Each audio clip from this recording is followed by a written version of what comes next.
Hey, it's April with Possible Diet, and today I'm going to show you how to make a buffalo ranch fried chicken salad. I know, fried chicken salad, but sometimes you want fried chicken, and if this salad helps you not go to KFC, so be it. It takes a lot of prep. You have to kind of prepare the salad about 4 hours in advance. You can do it overnight and then have it ready for the next day. So I like to save this salad for a Saturday or a Sunday when I have a little bit more free time. The way that this starts is we're going to make the ranch dressing, and then we're going to pound the chicken breasts and marinate them. And then those are both going to sit in the fridge for 4 hours, the dressing, so that the flavors can kind of absorb into the buttermilk, and then the chicken so that it can brine and absorb the flavors of the marinade. And then we're going to bread the chicken, fry it, and then assemble our salad. I like this salad with romaine when I just kind of get tired of having chicken Caesars. And you can use green leaf lettuce or any kind of lettuce that you like, but I find the sturdiness of the romaine really helps with the creaminess of the dressing. You can make your own buttermilk for this dressing. I will include a link where you can look at this other recipe for fried chicken that uses whey protein, which is a little different. I've never tried it, but he has a good suggestion on how to make your own low-carb buttermilk. I just use real buttermilk because it makes it easier. So if you buy buttermilk for a recipe, you have a lot left over, try making the salad. We're going to start with 1/4 cup of mayonnaise. I use the Primal Kitchen mayonnaise with avocado oil. Any mayonnaise that doesn't have any sugar or that's low carb will be fine. And then we're going to add a 1/2 cup of Greek or Icelandic yogurt. You know I love my Siggies, and now it comes in low sugar, which I just love because it's like reducing the carbs even more. Go ahead and add that in. I like to make this in just a big pourable container because it makes it easy to put the dressing into a separate container when you're done whisking it. And then 3/4 cup of buttermilk. I use a reduced fat cultured buttermilk. And then whisk this together.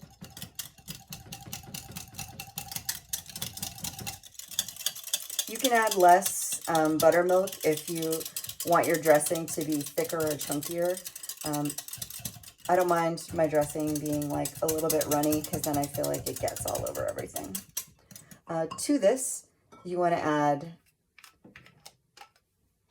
1 teaspoon, oh, excuse me. Don't mind that, it was just my cling wrap. 1 teaspoon of rice wine vinegar. That's 1/2 teaspoon, so I'm going to do 2 of those.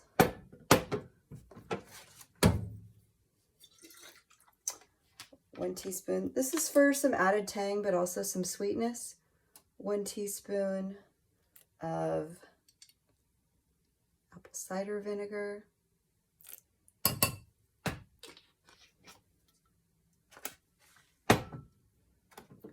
1/2 teaspoon of Worcestershire sauce. This gives it a little bit of a tang. I like Worcestershire in anything that needs a little bite. I use it in my Caesar dressing. I use it in my Thousand Island. That's nice. 1/2 teaspoon of apple cider vinegar. Teaspoon of apple cider, teaspoon of rice vinegar, 1/2 teaspoon of Worcestershire sauce. Then we're going to add, give that a little whisk, blend it all up, and then we're going to do 3 tablespoons of fresh minced parsley,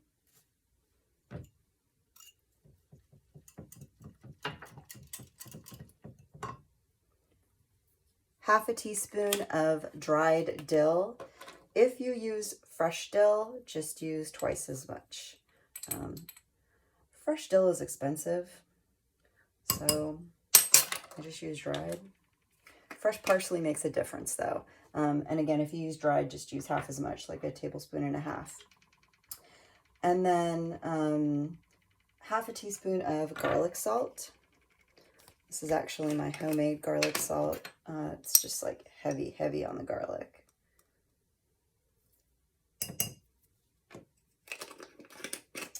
Half a teaspoon of onion salt.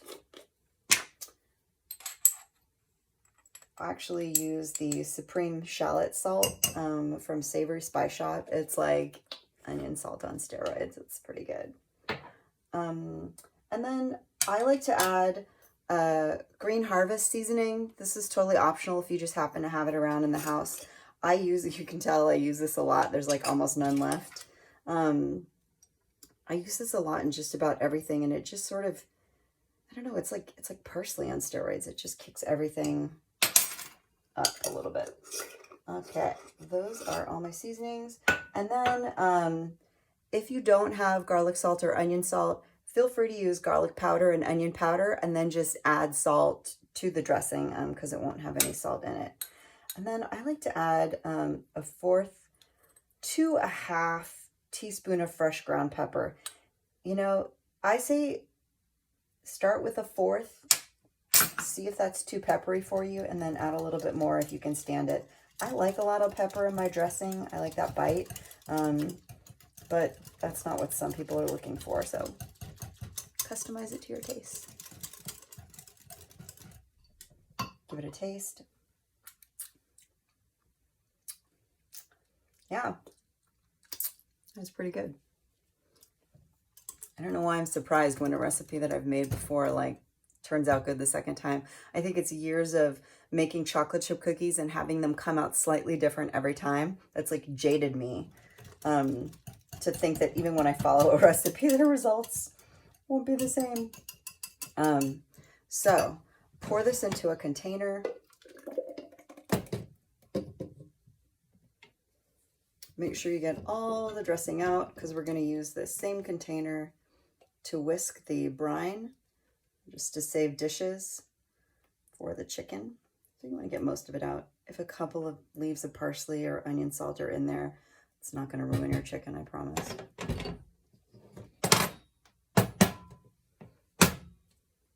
And then I just use a shake container because it makes it easy to pour dressing. So if you have this, or you have like a shaker bottle, it'll be fine. Put this in the fridge to marinate for about 4 hours while you prep your remaining ingredients. So before we make the brine, we're going to get our chicken breasts nice and flat. Now I do this because it makes them easier to slice and easier to cook. And it's not that hard to do. If you don't have a meat tenderizer, don't worry. You can use a rolling pin. And literally all you do is just keep pressing the chicken until it flattens. It has a surprising amount of give for the muscle of an animal, which is slightly disturbing. If it's not giving, use the corner of the rolling pin to kind of like get really in there. Okay, now as you can see, they're pretty much all the same width. You want them about as thick as your finger. If you like them thin, feel free to go thinner, but about as thick as my finger is kind of how I pound them, and it doesn't take much effort. Okay, we're gonna set these aside and then make our marinade. For your marinade, you're gonna need another cup of buttermilk, 1 large egg,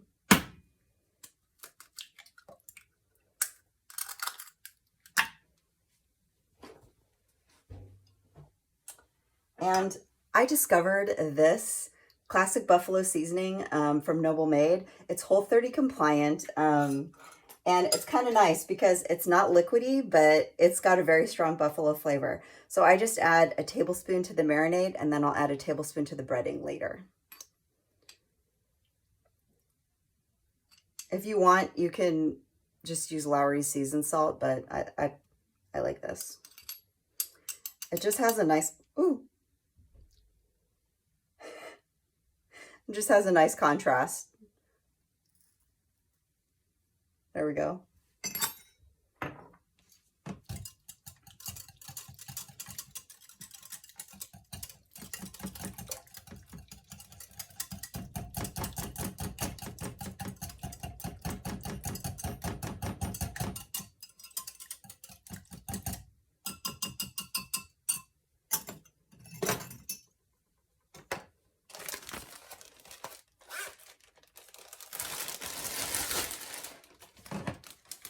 Pour your dressing into a giant Ziploc bag.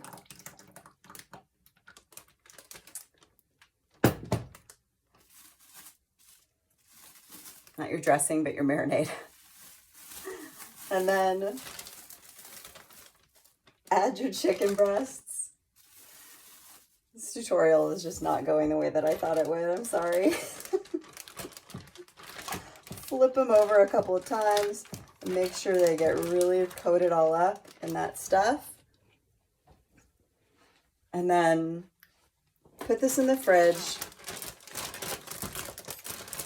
This and your dressing are just going to kind of like rest and absorb flavors for 4 hours. You can do it overnight if you want, but I like to kind of do this in the morning and then I can have my chicken for lunch. I'll see you in 4 hours. We're back and our chicken has been marinating for 4 hours. Our buttermilk dressing is still in the fridge. I have my breading station prepped. This gets a little messy, so actually, forgot to do this because I normally don't film while I'm doing this, so I had to get like a little bit creative. So I've mixed 2/3 of a cup of almond flour with 2/3 of a cup of finely grated Parmesan cheese. The internet differs a lot on what's the best way to make keto fried chicken or paleo fried chicken. And one favorite way is to use whey isolate powder to coat the chicken. I've never tried that. I've only done this almond flour Parmesan cheese thing, oddly because my dad used to add Parmesan cheese when he fried chicken as a kid, and I like the taste of it. It's not super cheap, almond flour and Parmesan cheese, but I like the way it tastes. I don't make it every week. So I have my breading station. To this, I'm gonna add another 1/4 of a teaspoon of my garlic salt, just for flavor. And then my 1/4 of a teaspoon of my onion salt, my supreme shallot salt. A tablespoon of my buffalo powder. I learned my lesson on this one today. And then I like to add another 1/4 of a teaspoon of fresh ground black pepper. So go ahead and whisk this together. And again, the buffalo is, it's totally optional. You can experiment with this, see what flavors you like. Maybe you don't like buffalo. Maybe you just want plain old katsu fried chicken. Maybe you want to try some Lawry's seasoned salts. Or explore on the internet. Find some seasonings that you like. I like to think of this channel as just a stepping off place for your own journey. Usually while I have this breading station on the other side of my kitchen, I'm heating up my oil, and so that's what I'm doing now. You want to invest in a deep fry thermometer. They're really cheap. They're under 10 bucks at the grocery store. It's totally worth it. It's a little dangerous because then you start making candy, but it looks like that. And you want it to just sort of be like partially submerged in the bottom of the oil so that you can tell how hot your oil is. When I don't fry a lot of stuff, but when I do, I typically think of what I'm frying, and then I get like a deep Dutch oven type pan just to help with the splatter because I don't have a splatter screen. And I like to have the oil about a little slightly higher than half the size of whatever it is I'm frying. So my cutlets are about this big. I want the oil to be like right about there. And that's because we're gonna fry it on one side and then flip it and then fry it on the other side. And then I'm actually gonna finish it in the toaster oven. What that does is it lets the meat absorb less oil. It just kind of like really quickly sears the outside coating, and then you put it in the oven to crisp it up a little bit more. And that way it's not just like sitting in the oil soaking it up. I learned this trick from Andy Mitchell, and I will link her recipe for buffalo chicken wings to this YouTube video. Now when you're ready to start breading, take one chicken breast. I like tongs. It makes this part a lot less messy. one side, other side, get some of that all over it. It's going to be a little messy. This is how breading goes usually, but make sure you coat it up. You could try and half this recipe to save money on the Parmesan cheese, but honestly, because you're going to throw this away, obviously you can't reuse this stuff after you bread your chicken, but I really don't sweat it. It's not that big of a coating. And like I said, it's not like I'm eating this every week. Okay, so once that's kind of coated, I like to have a little plate of put with parchment paper to kind of like set it aside a little bit. Bits of this are going to fall off into the oil, so just don't sweat it. I actually had an extra little breast here. Actually smells really good. It's that buttermilk. It does something. This.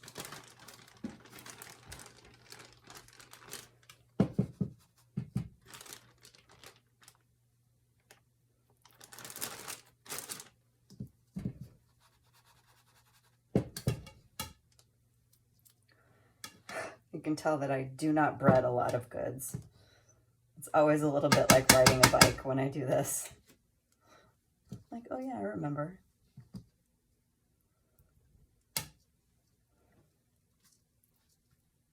But if you think about it, it's like making your own food is really, it has to be an act of love. It has to be an act of self-care. Even when I'm cooking something that is not grilled charred, I like to invest care and attention into it, because that's care and attention that's going into the food, that's going into my body, I think. All right.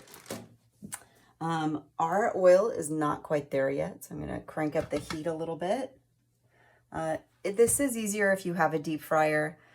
Honestly, I do not suggest investing in a deep fryer, maybe an air fryer, but the ability to quickly and easily deep fry foods is not something that's really very compatible with a diet, to be honest.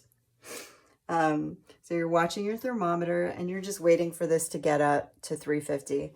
It's a little tricky with an electric stove because it's just not a steady flame. But for now, I will meet you back here when my oil is hot. My oil is at 350, so I'm ready to put my chicken in. You have to watch the temperature because when you put something cold into hot oil, it will lower the temperature, so just be aware of that.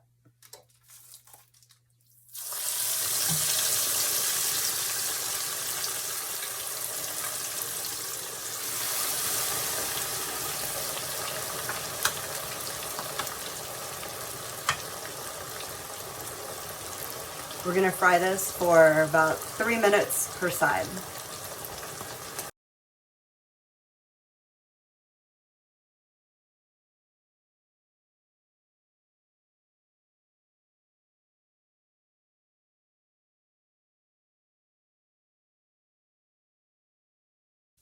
So once your chicken is brown like that, you want to put it in the oven to finish it.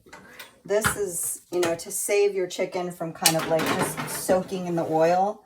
I put it in 400 for about 8 to 10 minutes. You can go shorter if you've pounded them super, super thin. And again, if you've made your cutlets really, really thin, you might not need 3 minutes per side. You might need like 1 or 2. But just keep an eye on it and then make sure that the internal temperature registers 165 degrees with your meat thermometer. Our chicken is done. I've tested the internal temperature and it's cooked all the way through to 165.